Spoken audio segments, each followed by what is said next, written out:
আসসালামু আলাইকুম। আজকে আমি আপনাদের সামনে একটা গুরুত্বপূর্ণ টপিকস নিয়ে উপস্থিত হয়েছি। সেই টপিকসটার নাম হচ্ছে ক্লাউড কম্পিউটিং। এটা বিসিএস প্রিলিমিনারি এবং রিটেনের জন্য যে কত ইম্পর্টেন্ট আপনারা বিগত ৪-৫ বছর এই টপিকসটা বা আইসিটির কোশ্চেন দেখলেই বুঝতে পারবেন। আমরা অলরেডি ৩টি ক্লাস আইসিটির উপর প্রোভাইড করেছি এবং যেগুলো খুব গুরুত্বপূর্ণ টার্ম এবং বারবার বিভিন্নভাবে এসে থাকে সেই টপিকসগুলোর উপর আমরা চেষ্টা করব ধারাবাহিকভাবে একটা প্লেলিস্ট তৈরি করা এবং আমাদের ইউটিউব চ্যানেলের প্লেলিস্টে ধারাবাহিকভাবে সাজানো থাকবে আইসিটির ছোট ছোট আকারের ক্লাসগুলো। এগুলো করলে মোটামুটি আপনারা বেশ উপকৃত হবেন। এটা পুরো সাবজেক্টকে কভার করবে না, এখানে যেগুলো গুরুত্বপূর্ণ টপিকস সেগুলোর উপর 5 থেকে 10 মিনিটের রেঞ্জের মধ্যে আমরা ভিডিওগুলো তৈরি করার চেষ্টা করব। তাহলে আসুন আমরা আজকে যে টপিকসটা দেখব সেটা হচ্ছে ক্লাউড কম্পিউটিং। এই টপিকসটা শুরু করার আগে আমি প্রথমত 3টা কোশ্চেন দিয়ে শুরু করতে চাই। সেই 3টা কোশ্চেনের 1 নম্বর কোশ্চেন হচ্ছে আমরা যে গুগল ড্রাইভ ব্যবহার করি কেন ব্যবহার করি এবং কিভাবে ব্যবহার করি। তারপরে ফেসবুক, ইউটিউব এবং জিমেইল তাদের যে অসংখ্য ডেটা আছে সেই ডেটাগুলো কোথায় রাখে এবং কিভাবে রাখে। তারপরে আমরা নিজস্ব কম্পিউটারে কোনো কিছু না রেখে যে কোনো জায়গা থেকে আমরা কোনো কিছু ব্যবহার করতে পারি, এইটা কিভাবে ব্যবহার করতে পারি। এই সকল প্রশ্ন, যে 3টা প্রশ্ন আছে, সকল প্রশ্নের উত্তরটাই দিবে ক্লাউড কম্পিউটিং। তার প্রথমত আমরা ক্লাউড কম্পিউটিং এর ডেফিনেশনে আসার আগে আমরা যে বিষয়টা দেখব একটা উদাহরণের সাহায্যে আমরা রিয়েল এক্সাম্পলের মাধ্যমে আমরা এই ক্লাউড কম্পিউটিংকে বর্ণনা করব। যেমন আমরা যখন কোনো একটা অনুষ্ঠান অর্গানাইজ করি তখন কিন্তু আমাদের একটা ডেকোরেশনের প্রয়োজন হয়, আর সেই ডেকোরেশনের চেয়ার টেবিল থেকে শুরু করে অসংখ্য জিনিস লাগে যেগুলো আমার শুধু অনুষ্ঠানের দিনেই প্রয়োজন হয়, অনুষ্ঠান পার হলে সেগুলো আমার কিন্তু কাজে লাগে না। এখন কেউ যদি মনে করে যে একটা অনুষ্ঠান চালার জন্য যে ডেকোরেশনের যে জিনিসগুলো লাগে সেগুলো যদি সে নতুন ব্র্যান্ড নিউ কিনে সে ডেকোরেশন সাজায়, তাহলে তার কিন্তু ওই অনুষ্ঠানের পরে ওই ব্র্যান্ড নিউ গুলো বাসায় পড়েই থাকবে। তার মানে সেগুলো তার অতিরিক্ত খরচ হবে, তার মানে 2-4 লাখ টাকা খরচ হচ্ছে।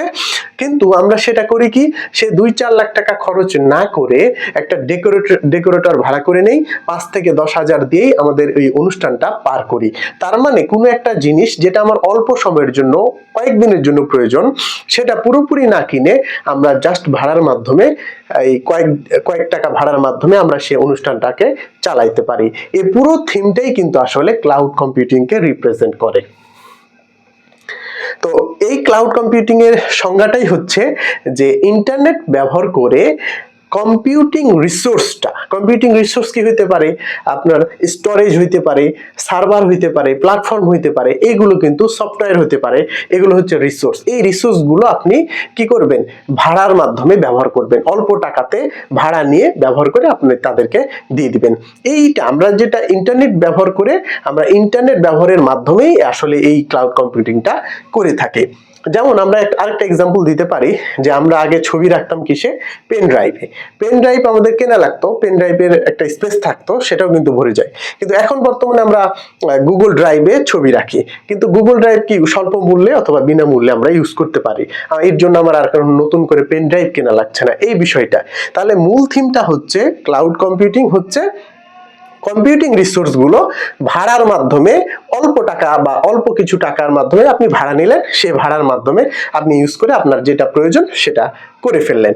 এটাই হচ্ছে আমাদের ক্লাউড কম্পিউটিং এর মেইন থিম। এখন ক্লাউড কম্পিউটিং এর একটু ইতিহাস জানি, আসলে ক্লাউড কম্পিউটিংটা কিভাবে আসলো। আমাদের ইন্টারনেটের প্রসার কিন্তু 90-এর দশকে শুরু হয়।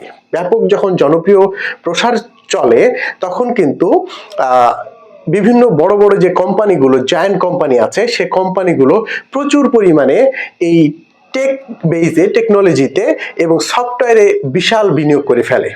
কিন্তু 2000-এর দিকে বিশাল একটা ধসের পরে দেখা গেল যে তাদের যে বিনিয়োগের যে স্ট্রাকচারগুলো ছিল সেগুলো বেশিরভাগ ম্যাক্সিমামই কিন্তু অব্যবহৃত হয়ে থাকে, মানে 5 থেকে 10% ব্যবহার হয় আর বাকি 90% অলস হয়ে পড়ে থাকে। এখন এই বড় বড় কোম্পানি তখন চিন্তা করলো যে এইগুলোকে কিভাবে কাজে লাগানো যায়, এগুলো কিভাবে আমরা ব্যবহার করলে আমরা আমাদের যে ধসটা সেখান থেকে আমরা ওভারকাম করতে পারি। তখন এই অ্যামাজন যে বড় জায়ান্ট কোম্পানি, এই কিন্তু নতুন একটা উদ্যোগ নিল, যেগুলো আমরা ভাড়া ইউজ করব এবং ভাড়া ইউজের মাধ্যমে আমাদের যে লসটা আছে সেগুলো পোষাবো। তারপর থেকে কিন্তু আর পেছনে তাকাইতে হয়নি। মানে ক্লাউড কম্পিউটিং বিজনেসটা তারা যখন এইটা শুরু করলো, অ্যামাজনের EC2, যেটা ইলাস্টিক কম্পিউট ক্লাউড, EC2 অ্যামাজনের হচ্ছে EC2 elastic computing cloud, CC, যেটা এটার মাধ্যমে তারা কিন্তু এই একটা ক্লাউড কম্পিউটিং বিজনেসটা শুরু করে ফেললো। এরপর IBM, তারপর অন্য যেগুলো মাইক্রোসফট, গুগল, অন্য সকল প্রতিষ্ঠান কিন্তু এই ক্লাউড কম্পিউটিং এর বিজনেসটা শুরু করলো। এবং এটা কি তাদেরও লাভ, এবং আমরা যে সাধারণ পাবলিক ইউজ করি অল্প সময়ের জন্য, অল্প টাকাতে আমরা ইউজ করতে পারি, এটাও কিন্তু আমাদের লাভ। তাহলে আমরা মূল থিমটা আরেকবার বলি, যে ক্লাউড কম্পিউটিং হচ্ছে ইন্টারনেট ব্যবহার করে কম্পিউটিং রিসোর্স গুলোকে কি করা, ভাড়ায় ব্যবহার করা। মানে অল্প টাকায় আমরা কম্পিউটিং রিসোর্স গুলোকে ব্যবহার করব। স্টোরেজ, সফটওয়্যার, প্ল্যাটফর্ম, সার্ভার, যে কোনো কিছু হতে পারে। তো এখন আরেকটা বিষয় আমরা দেখব, যে ক্লাউড কম্পিউটিং এর আজকে আরেকটা বিষয় দেখব, সেটা হচ্ছে বৈশিষ্ট্য। এটা একটা BCS এ এসেছিল, যে নিচের কোনটি ক্লাউড কম্পিউটিং এর বৈশিষ্ট্য নয়। আমাদের বৈশিষ্ট্য অর্থাৎ ক্লাউড কম্পিউটিং এর 3টা বৈশিষ্ট্য রয়েছে।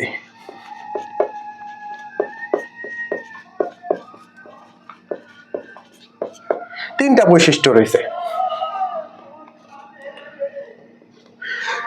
বৈশিষ্ট্য কিন্তু খুবই ইম্পর্টেন্ট এবং খুব ইন্টারেস্টিং একটা বৈশিষ্ট্য। যেমন 3টা বৈশিষ্ট্যের প্রথম বৈশিষ্ট্য হবে, 1 নাম্বার বৈশিষ্ট্য হবে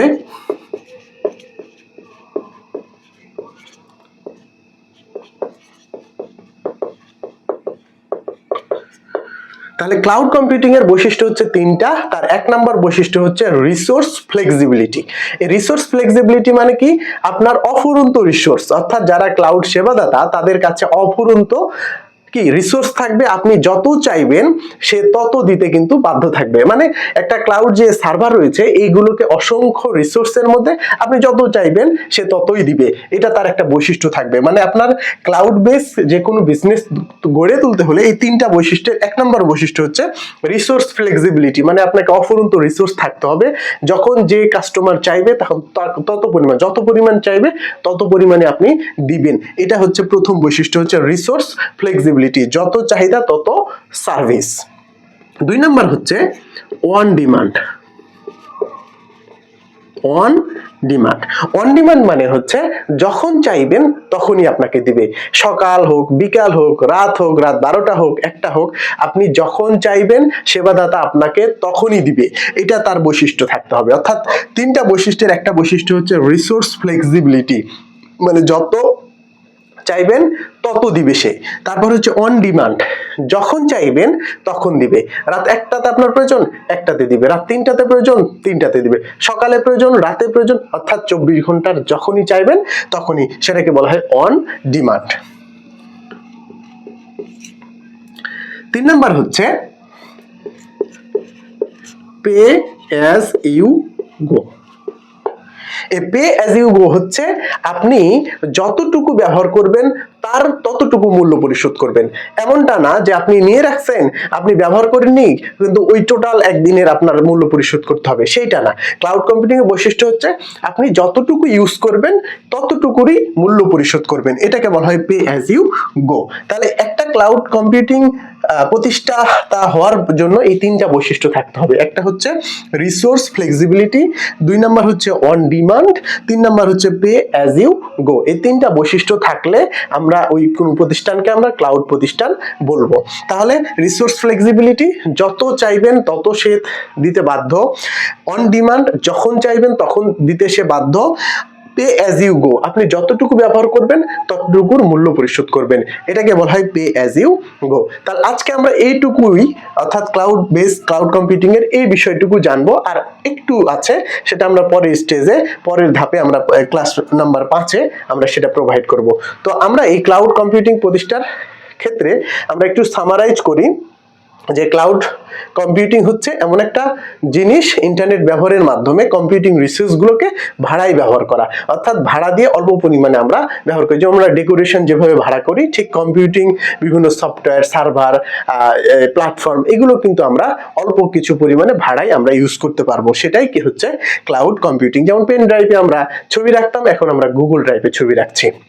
তারপরে আমরা দেখলাম যে ইতিহাস আমরা একটু দেখলাম যে কখন কিভাবে আসলো। তারপরে আমরা সবচেয়ে ইম্পর্টেন্ট হচ্ছে এই বৈশিষ্ট্য তিনটা আমাদের মনে রাখতে হবে, যে রিসোর্স ফ্লেক্সিবিলিটি, তারপর হচ্ছে অন ডিমান্ড আর পে অ্যাজ ইউ গো। এই তিনটা আমাদের বিগত যেহেতু একটা পরীক্ষায় পড়েছিল, সেও এই তিনটা বৈশিষ্ট্য আমাদের ইম্পর্টেন্ট। আমরা নেক্সট যে ক্লাউড কম্পিউটিং এর নেক্সট যে পার্ট, অল্প একটু পার্ট আছে, সেটা আমি পরবর্তী ক্লাসে দেখাবো। সবাইকে ধন্যবাদ।